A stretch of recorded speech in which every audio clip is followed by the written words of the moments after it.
हाय पिला जे केंदा केंदा कोला पुता किंता कोलू मेडिकल के कोलू स्लाइन नेलू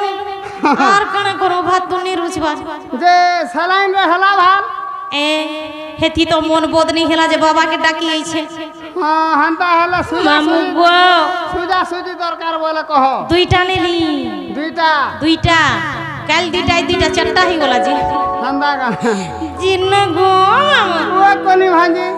जे मैं केंता करे डाकले बाबा सुनबे बोलू छे माटी के लोलहा करके के डाको जे सुनबे जी मामू गो मैं बाबा के डाकले सुनबे की मां के डाकले सुनबे पिला ए बागो बाबा के डाकले ले सुन सुन का के डाक देमी बाबा जे बाबा के नेगो मामू मैं बाबा के डाकली देवो देवो महादेवो से बाबा के डाकली जे मोर डाक तो बिल्कुल नहीं सुनली मुनु मुनु नहीं तारपरे का के डाकली जानी छो का के सीमा पार्वती के डाकली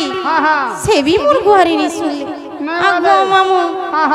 ताकोर संगे से लंपेटू के भी डाकली पिला गो पेरू पटू हुई हावी नहीं वाला हेमदो खाऊ भी मोर डाक के नहीं सुनली मामू गो हेंता हेले मैं से मां जगत जननी मां मैं समले के पीर डाकनी के मोर मां डाकी रे पुता डाकी रे जे मोर डाक के सुनबे तो पिला परथा फी की हेबे बोलू छ माफी के ही हेबे हाय सोते पिला हेंता हेले चल रे पिला डाकी जी हाथ तो मोटा फी की हेबे मोटा यार देखो जी समय उठे तमे तो हेंता करी छो आलो की घिचलो चारी हगुण हाथ लो वही करी बोले नहीं हेवा मामू गो जे सोते सुनबे तो ए जनम दे कहीं आर छाड़ी पलाल आर के गोला मोर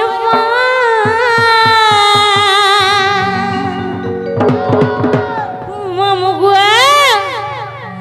आर के गोला मोर अच्छा ए कह के कोहेमी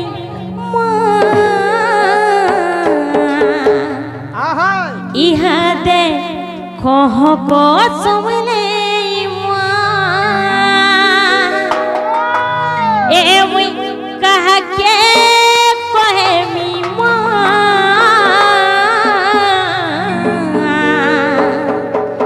इहा दे कह को समले ए जे माती शक्ति समले ए माती शक्ति महाई गो ए जे माती शक्ति समले ए माती शक्ति महाई गो ए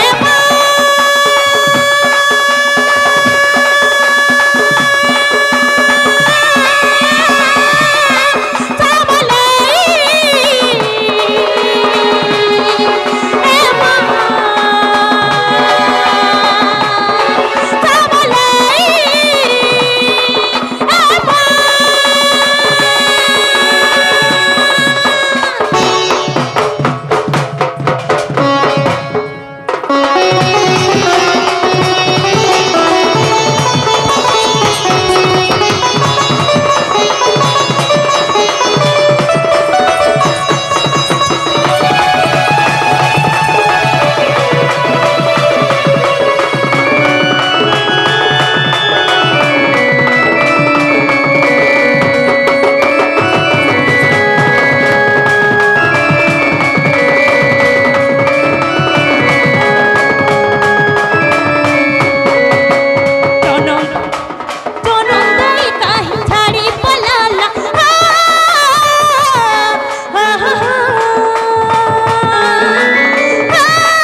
ककड़ा जानी छपिरा